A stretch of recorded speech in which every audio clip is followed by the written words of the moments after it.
अब परिमेय संख्या में आपको शून्य और एक की अवधारणा पता चलेगी। मतलब में शून्य कैसे जोड़ा जाता है और एक कैसे जोड़ा जाता है। तो इसमें मूल संक्रियाएं वही हैं आपकी, जोड़, घटाना, गुणा और भाग।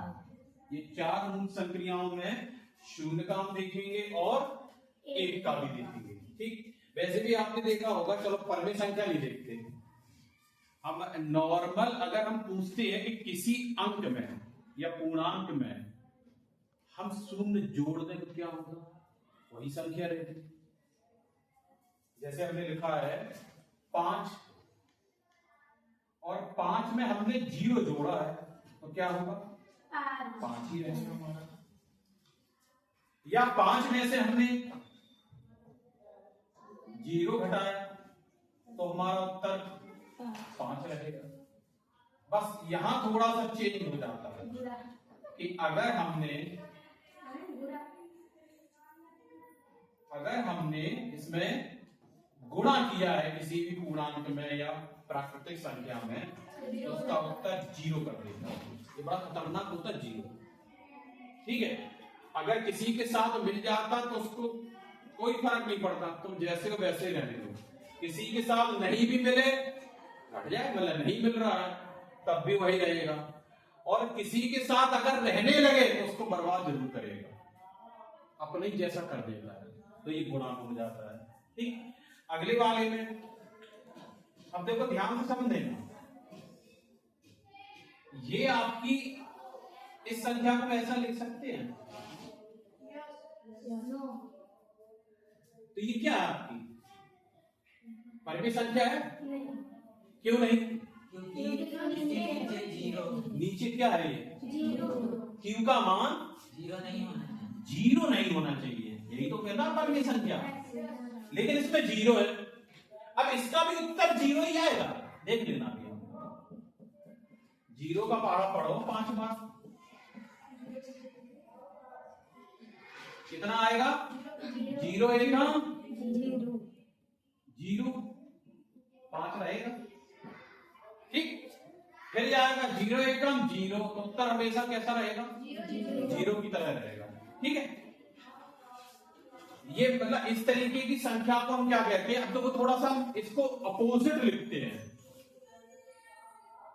अभी हमने क्या किया, हमने क्या बताया, अभी एक जैसा लिखा, हम क्रम बदल के देखते हैं क्या फर्क पड़ता है, उसको भी देखेंगे। ठीक है, क्रम देखते, बार बार इसमें 0 0 0 0 0 0 0 0 0 आता रहेगा, इसीलिए ये परिमेय संख्या नहीं।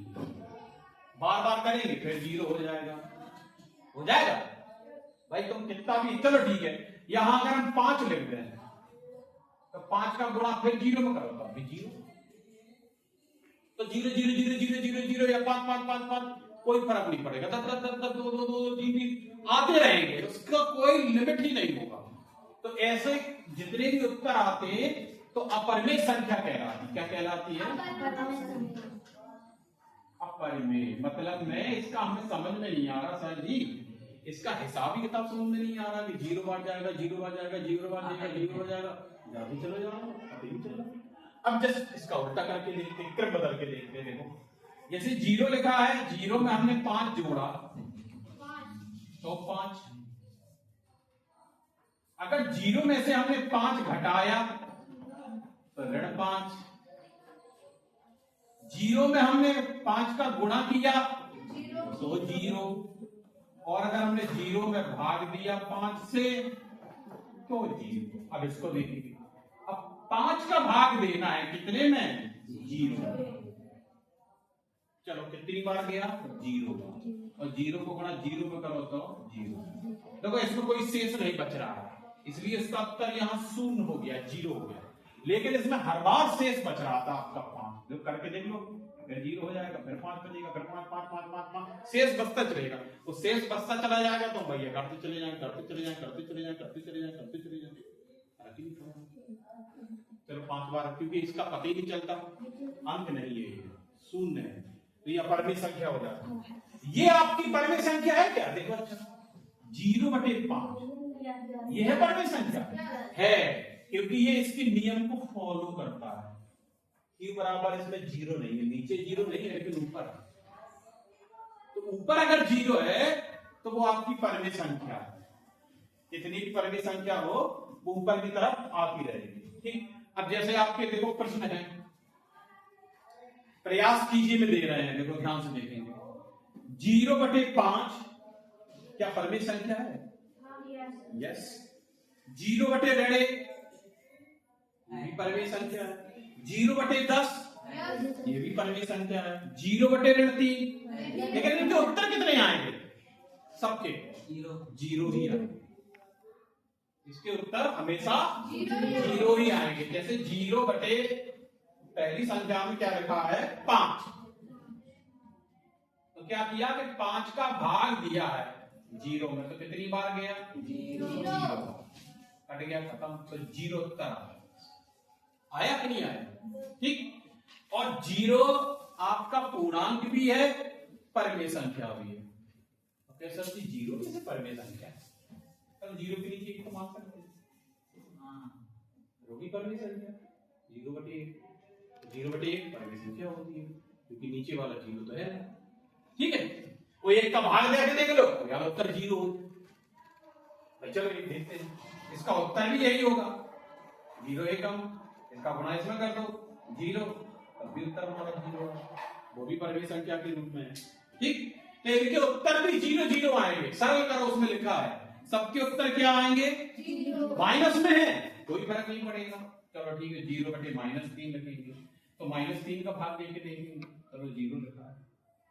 ठीक, यहां पे भी लिखेंगे तो 0, चलो 0 और 0 को गुणा फिर इसमें करो तो -3, -0 तो चलो ठीक है -0 लिखते हैं।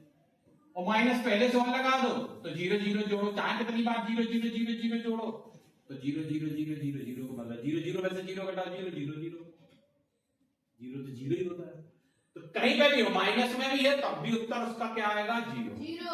ठीक, तो ये सरल करने पे, ये सरल करना है, ऐसे लगाना है आपको।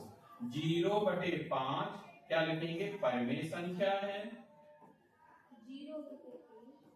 परमेय संख्या है और इसका मान 0 है। क्यों है? अभी मैंने भाग देके बताया।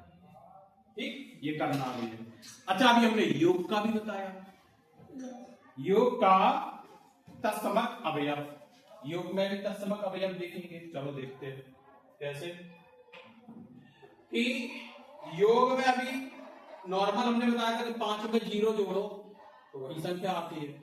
ऐसी परमेय संख्या में उदाहरण में दे रहे हैं, लेकिन उदाहरण नहीं लगाएंगे, प्रयास कीजिए लगाएंगे।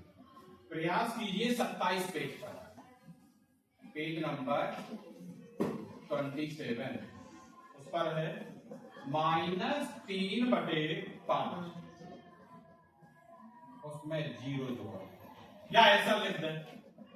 ठीक, अब इसका उत्तर क्या आता है देखते हैं। या 0 में -3/5 जोड़ दें, दोनों का उत्तर कितना आएगा? -3/5 ही आएगा, -3/5 ही आएगा।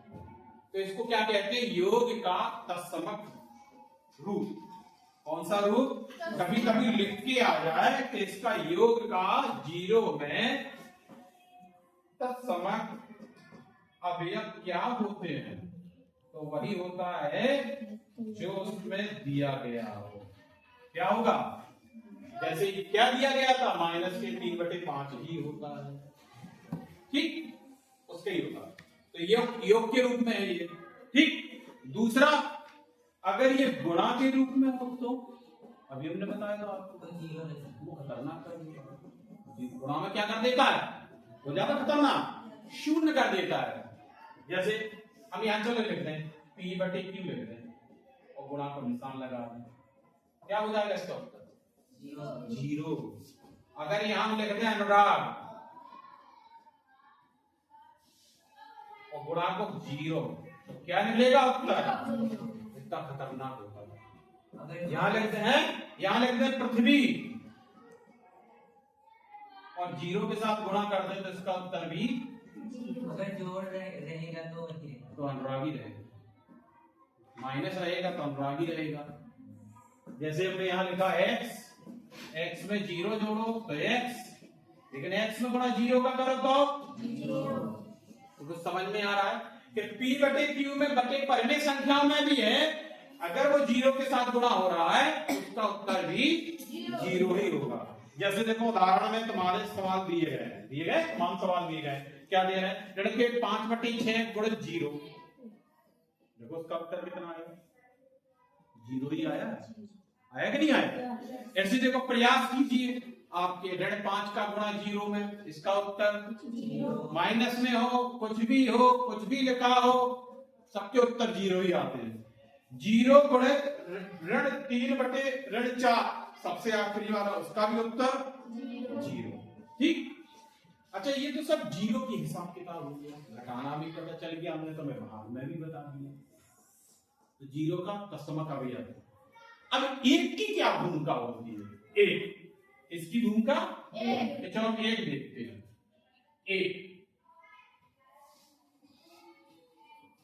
1 किसी संख्या में जोड़ते हैं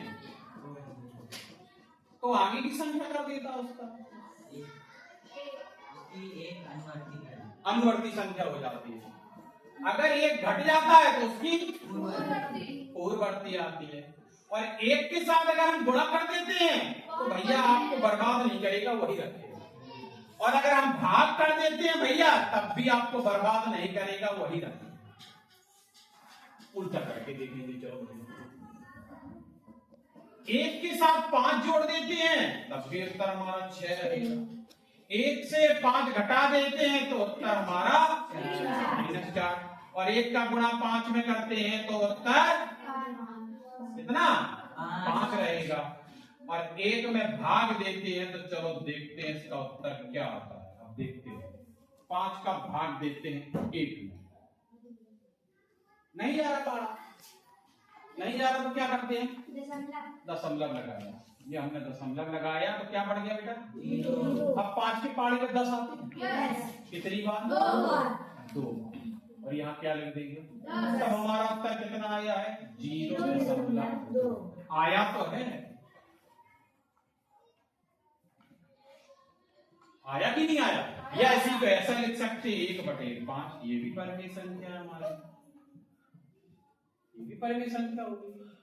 तो 1 आपके साथ आपको छोड़ता नहीं है, अगर आप बढ़ रहे हैं तो आपको बढ़ाएगा, बढ़ रहे हैं तो बढ़ाएगा, घट रहे हैं तो घटाएगा, और आप जैसे हैं गुणा में वैसे रखिएगा, भाग में भी आपको वैसे ही रखिएगा। लेकिन अगर उसके साथ आपने 1 में जाके जुड़ गए तो जुड़ जाएगा, और 1 में जाके घट गए तो ज्यादा घट जाएगा, और 1 में अगर गुणा कर देंगे तो यही होगा, और भाग कर देंगे तो ये सब नॉर्मल चीजें पहले सिखाई नहीं है, अच्छा 1 2 3 4 5 तक सिखाई जाती है, लेकिन हम लोगों को इसका पूरी तरीके से ज्ञान नहीं होता। कुछ लोग करते भी हैं, जैसे अभी हमने कहा कि 0.1 का गुणा 0.1 में कर दो, तो बहुत से लोग ले देंगे सर जी 0.1, लेकिन गलत नहीं, गुणा करके देखते, चलो तुम्हारे प्रोसेस से ही गुणा करके देखते हैं क्या है। गुणा करने के बाद 1 का पारा पढ़ो 1 बार, और 1 का पारा पढ़ो 0 बार, 1 का तो पढ़ लिया ना, 1 का पारा हमने 1 बार पढ़ लिया, और 1 का पारा पर 0 में पढ़ा, गुणा का निशान लगाया। अब 0 का पारा पढ़ेंगे 1 बार तो 0, और 0 का पारा पढ़ेंगे 0 बार तो 0, 1 0 0, 1 अंक बाद दशमलव ये है, और 1 अंक बाद दशमलव ये है, तो इधर से 1 और 2 अंक बाद दशमलव यहां लगाएंगे, इसका उत्तर क्या होगा 0.0। अगर नहीं पता होगा तो नहीं लगाना, ठीक, छोटी छोटी सी चीजें हैं। कभी कह दिया हमने कि 0.2 का गुणा या 0.2 का वर्ग बताओ, तो क्या लिखेंगे 0.04, 0.3 गुणा 0.3 का हमने वर्ग करो तो उसका हो जाएगा 0.09। बस अगर ये 4 हो गया तो 4 और 4 में तो वैसे ही गुणा करते तो 16 2 अंक हो जाते कि नहीं हो जाते, तो इसमें तो सीधा यही आ जाएगा उत्तर, यही उत्तर रहता है, फिर भी देखेंगे। चलो आगे। तो एक के साथ हम देखेंगे एक में क्या होता है, पेज पलटेंगे। क्या करते हैं कि एक परिमेय संख्या के रूप में 28, एक परिमेय संख्या के रूप में देखो लिखा है प्रत्येक पूर्णांक एक परिमेय संख्या, बिल्कुल सही है। 1/1, 2/2, 3/3, 10/10, 101/101, ऋण 1/1, ऋण 1, ऋण 5/5, ऋण 20/20। सबका उत्तर क्या आएगा? 1 1 1। मतलब 1 का भाग 1 में दो, 2 का भाग 2 में दो, 3 का भाग 3 में दो, 5 का भाग 5 में दो, 10 का भाग 10 में दो। एक ही बार तो जाता है हमारा। ठीक ऐसे ऋण 100/1, ऋण 100/ऋण 100, उसका भी उत्तर यही आएगा। 501/501, उसका भी उत्तर यही आएगा। ऋण 36/36, उसका भी उत्तर यही आएगा। ऋण 2537 ऋण 2537, उसका भी उत्तर एक ही आएगा। तो एक परिमेय संख्या के रूप में हो सकती, जैसे हमने यहां लिखा 1, तो ये हमारी एक है, ये भी पूर्णांक भी है और हमारी ये परिमेय संख्या ऐसे होती है, एक के नीचे एक लगा। P/Q के रूप में हो गई, बटी के रूप में आ गई ना। तो एक बहुत अच्छा काम करता है, जुड़ जाए तो ये भी होता है। ठीक, तो हमने एक के साथ गुणा का भी प्रगुणक देखेंगे और एक के साथ हम जोड़ का भी प्रगुणक देखेंगे। अभी हमने बताया एक का गुणा किसी संख्या में कर दो, चलो एक का गुणा कैसा करते हैं। 5/9 में हमने एक का गुणा किया, कितना हो जाएगा? 5/9। तो मैं ज्यादा दिक्कत हो रही, इसके नीचे एक मान लो, ये भी परिमेय संख्या। एक का गुणा 5 में होगा तो 5, और एक का गुणा 9 में होगा तो 9। ऊपर ऊपर गुणा होते हैं, नीचे नीचे गुणा होते हैं, वही हो जाता हमारा। ठीक, तो आपको उदाहरण नंबर 28 पेज पर भी करना है ये, और प्रयास कीजिए। हमें लगता है ये बहुत सरल है, वही उत्तर आते हैं इसके। पेज नंबर 29 पे भी। ठीक, अब एक शब्द आया है, अभी थोड़ा सा ये बहुत इंपॉर्टेंट है, कक्षा 10 में भी है, कक्षा 9 में भी है, तो हाई स्कूल के बाद भी आगे पढ़ोगे उसमें भी। क्या है? प्रतिलोम। क्या है हमारा? प्रतिलोम। चलो भैया, प्रतिलोम क्या होता है? पहले प्रतिलोम क्या होता है?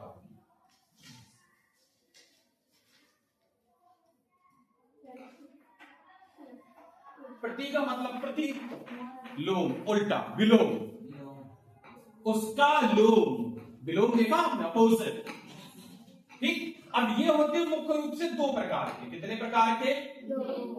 दो प्रकार के होते। नंबर एक होता है योगात्मक, ये थोड़ा समझने वाली बात है, और दूसरा होता है गुणात्मक। कौन सा? गुणात्मक। एक हो गया योगात्मक और दूसरा हो गया गुणात्मक। अब योगात्मक में हम उल्टा करेंगे, धन लगा हो तो भैया हम ऋण लगा देंगे, और इसमें अगर गुणा लगा हो तो भैया हम भाग लगा देंगे। ठीक है, उल्टे की गुणा, जोड़ का गुणा, जोड़ का उल्टा घटाना, और गुणा का उल्टा, ये सब जानते हैं। इसीलिए इसको योग कहा है, और इसीलिए इसको गुणा कहा है।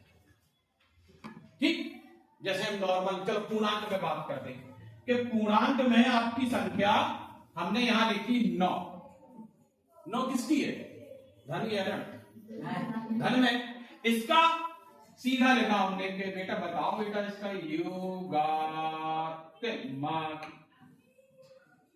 प्रतिलोम बताओ बेटा, इसका हम जान नहीं पाते हैं। तो योगात्मक प्रतिलोम, ठीक है, क्या है इसका? तो ऋण 9, ये उत्तर हो जाएगा।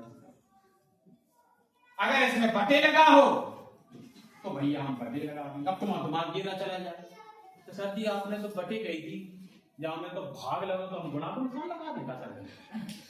लेकिन क्या शब्द देखना है हमको, ये बहुत लोग कंफ्यूज हो जाते हैं।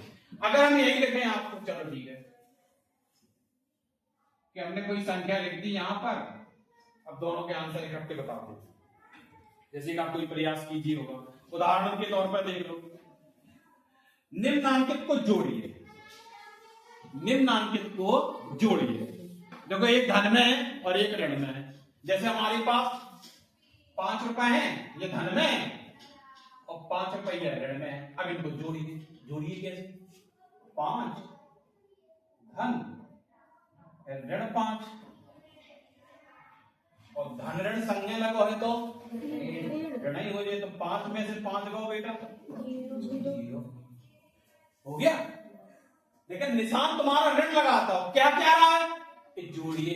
अगर इसी को कह देता बेटा कि ए बेटा कि किसको घटाना है, किसको घटाना, 5 में से ऋण 5 घटाना है, तो जुड़ जाता है। तो ऋण का ये धन तो कितना हो जाएगा। अब इसका एक तुम्हें एकदम ऑथेंटिक बता दें, ये 10 हुआ कैसे? संख्या रेखा देखेंगे अभी पता चल जाएगा। संख्या रेखा जानते? चलो लिखते हैं, कभी नहीं भूलोगे आप। 1 2 3 4 5 6 7 किधर? ऋण 1 ऋण 2 ऋण 3, ये बीच बीच में रिपीट कर रहे हैं तुम्हारे। ऋण 5 ऋण 6 ऋण 7। ठीक है। अब देखो ध्यान से देखिए क्या कह रहा था वो कि 5 में से 5 में से ऋण 5 घटाइए, ऐसा लिख के आ जाए। हम बटे में भी लगाएंगे। 5 कहां है भैया? चलो 5 पहले 5 पे पहुंच जाओ। कहां पहुंच गए भैया? 5 पे कहां पहुंच गए? यहां पहुंच गए। हम 5 पे पहुंच गए। ठीक है। अब कह रहा हूं 5 में से 5 घटाइए, कितने हो गए? 10। कितने हो गए? 10। अब 5 में से 5 को घटाएंगे तो ऋण का क्या हो गया? धन। मतलब 5 कदम और हमको आगे जाना है। कितने कदम बढ़ रहे हैं? 1 2 3 4 5। तो हमारा उत्तर कहां होगा? कहां से कहां आ गया? 0 से 10। लेकिन आपको अगर ये नहीं है पता कि ऋण का क्या हो जाता, धन ऋण का क्या हो जाता, तो ये अगर कंसेप्ट क्लियर नहीं है तो फिर आप नहीं लगा। ठीक। ऐसी जगह इसमें बटे में, जैसे आपके 3/5 में जोड़िए ऋण के 3/5 क्या है? 3/5 में ऋण के 3/5 को क्या करना है बेटा? जोड़िए। अच्छा देखो ध्यान से समझ लेना हमारी बात को। ये जो है तुम्हारी परमेय संख्या है ना? है, क्लियर है। और ये भी एक परमेय संख्या है। ये और इसमें परमेय संख्या में क्या अंतर है? तो इसको क्या बोलेंगे? इसको तो भिन्न बोलेंगे। हम इसको भी परमेय संख्या बोल सकते हैं, इसको भी परमेय संख्या। ये 3/5 है, ये ऋण के 3/5। उसको धनात्मक करना है तो उसको ऋणात्मक करना। और थोड़ा दिमाग लगाओ, अभी हम बता रहे थे बीच में, अगर सुन रहे हो हमारी बात ध्यान से समझो। अभी कुछ बोल दिया था, अभी हम एक चीज पढ़ा रहे थे आपको, योगात्मक। मतलब में ये 3/5 की ये योगात्मक प्रतिलोम है। क्या है ये? इसका ये योगात्मक प्रतिलोम है बेटा। तभी ये उसके आंसर देखो 0 आएंगे। देख लेना, जोड़ेंगे। हमने लिखा 3/5, जोड़ का निशान लिख दें, चल लगा दिया। ऋण के 3/5। अब हम इसको पहली संख्या को हल कर रहे हैं, तो ये क्या हो गया?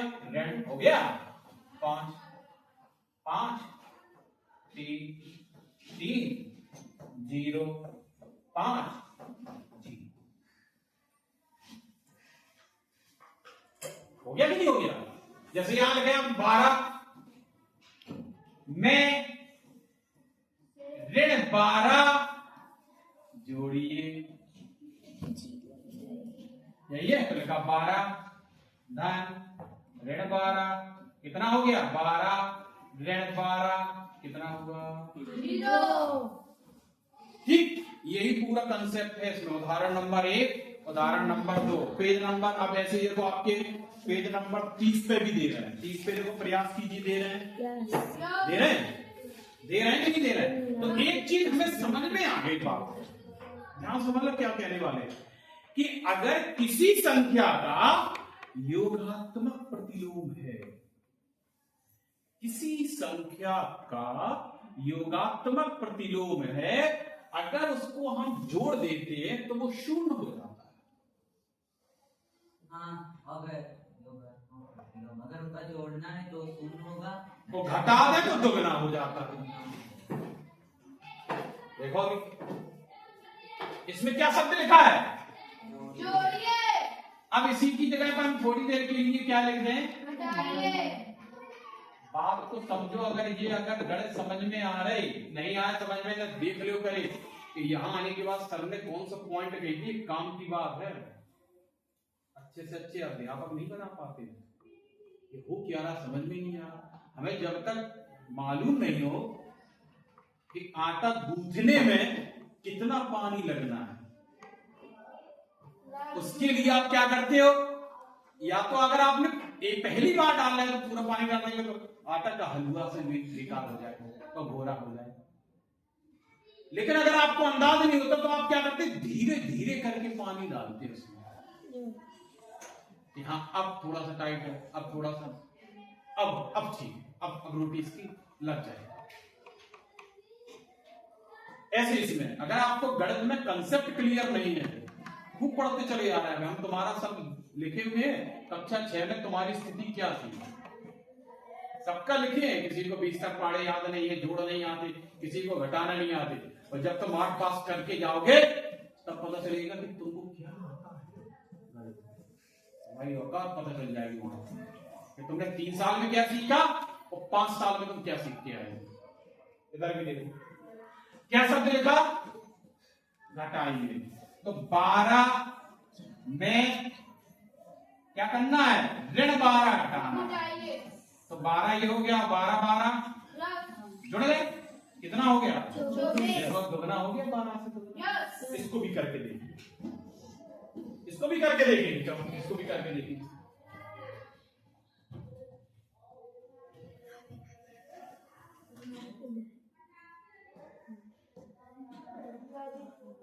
ऋण के 3/5 ऋण लगा दिया हमने बेटा, लगा दिया। और इधर क्या हो गया? ऋण के 3/5। ये घटा रहे हैं क्योंकि घटाना शब्द लिखा है। तो ये 3/5 प्लस 3/5 दोनों को जोड़ेंगे, कितना हो गया? 3, और इधर भी 3, कितना हो गया बेटा? ये 6/5। तो जस्ट दुगना हो गया, 3/5 का दुगना 6 है। दुगना, दुगने का मतलब समझते? 2 का गुणा। इसमें हमने 2 का गुणा किया तो 6 हो गया, तो हमारा उत्तर क्या आया? 6। तो किसी योगात्मक प्रतिलोम को उस परिमेय संख्या का योगात्मक प्रतिलोम अगर जोड़ते हैं तो उसका उत्तर हमेशा 0 होता है, और अगर किसी संख्या या किसी परिमेय संख्या का योगात्मक प्रतिलोम घटाते हैं तो उसका उत्तर जस्ट 2 गुना होता है। ठीक, तो ये हमें आपको करना है। अब ध्यान से देखो कि प्रयास कीजिए, देखो ये सब लिखना है, प्रयास कीजिए कि नीचे की चीज है, उसमें लिखा भी है। क्या लिखा? प्रयास कीजिए, देखो ध्यान से सुनिए, पेज नंबर 30 पर निम्नांकित परिमेय संख्याओं के योगात्मक प्रतिलोम बताओ। ऋण 6/11 का क्या होगा? ऋण 6/11 का क्या होगा योगात्मक प्रतिलोम? हैं? हम उत्तर नहीं पूछ रहे, हमने ये कहीं नहीं लिखा कि जोड़िए। 6/11 अभी तो बताया था, धन लगा हो तो ऋण लगा हो तो उल्टा करना, योगात्मक प्रतिलोम नहीं आया समझ में। चलो हमने पहले से प्रश्न लिख दिया, क्या लिख दिया? ऋण 19 का योगात्मक प्रतिलोम बताओ बेटा। ऋण लगा पहले से, तो इसका उल्टा क्या होगा? 19 या धन 19 एक ही बात। अगर इसमें हमने लगा दिया 6 लगा दिया, योगात्मक प्रतिलोम। समझ में आ रहा? ठीक। अगले वाले में देखो ये तो सब हो गया, योगात्मक प्रतिलोम लगा सकते हैं, ठीक। अब हम करेंगे गुणात्मक प्रतिलोम की बात। किसकी बात करेंगे? गुणात्मक प्रतिलोम की बात करेंगे, ठीक। तो इसके पहले अभी थोड़ा सा बताएंगे, तो थोड़ा सा नोट कर लो तुम पहले जब तक। गुणात्मक प्रतिलोम देखो पेज नंबर 30 पर ही नीचे लिखा है कि परिमेय संख्या का गुणात्मक प्रतिलोम। बच्चे शांत हो जाओ। परिमेय संख्या का गुणात्मक प्रतिलोम, और इसमें लिखा भी है, डार्क करके भी लिखा है, यदि दो परिमेय संख्याओं का गुणनफल है। बहुत बड़ी बात कह रहे हैं, क्या कह रहे हैं? यदि दो परिमेय संख्या का गुणा या गुणनफल, गुणा कर दो या उसी को क्या कहेंगे? गुणनफल एक है, इतना है, उत्तर एक आ गया।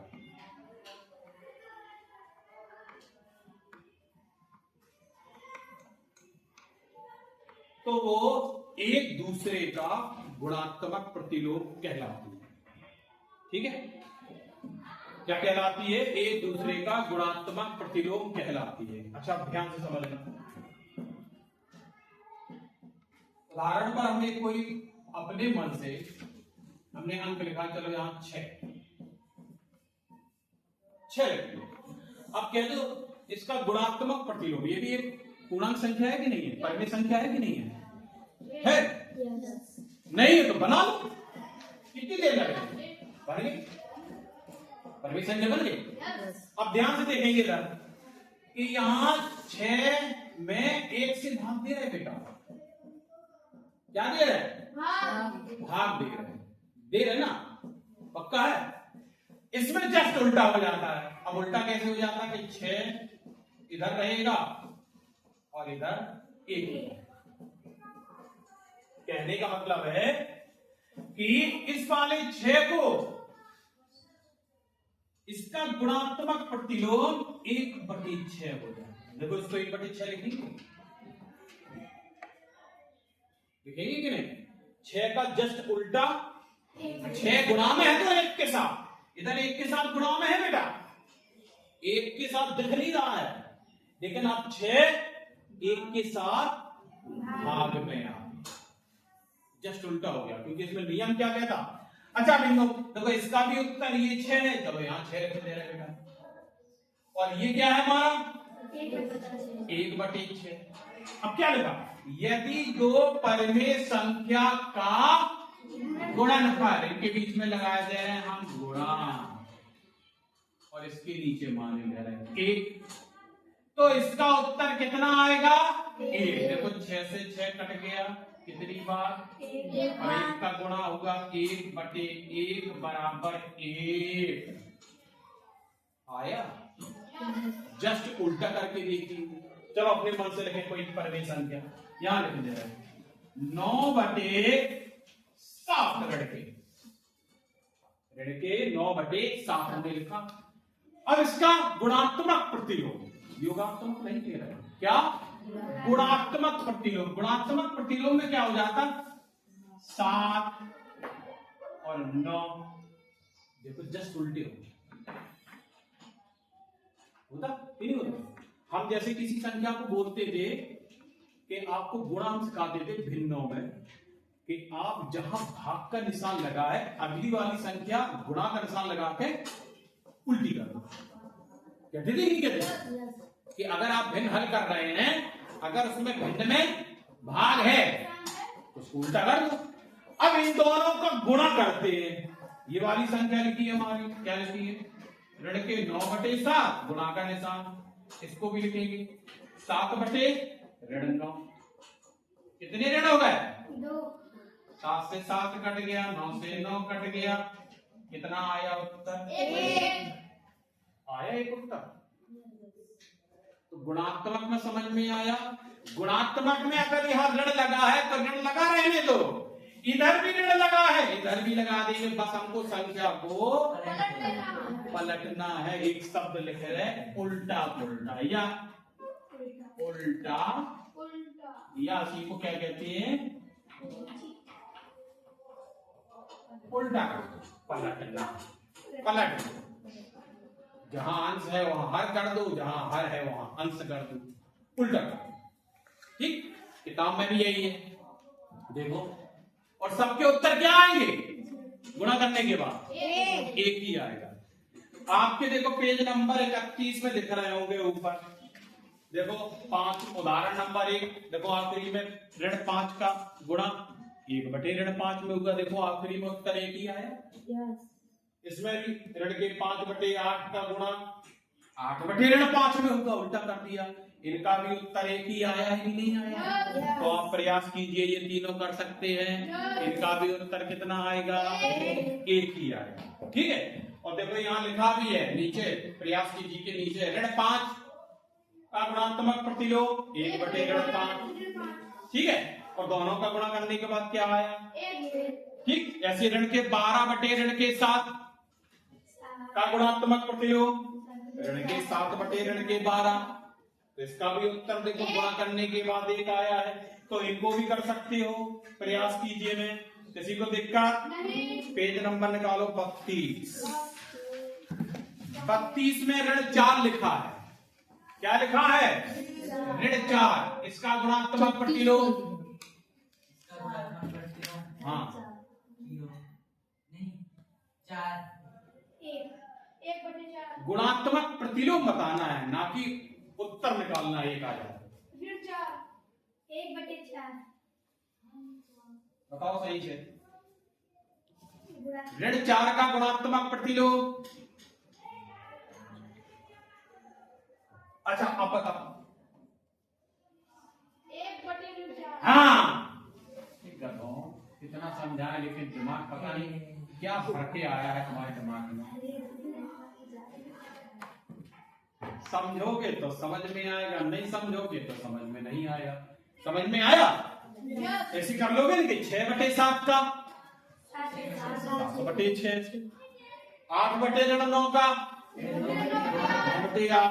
ठीक, अब अभ्यास आपको 1F करना है। कौन सा अभ्यास?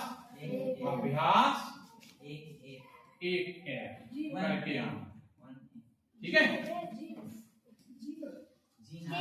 1F करके आना है। 5 सवाल है और हमें लगता है सब का सब आप उसको ध्यान से पढ़ेंगे। मैंने नियम बताए हैं।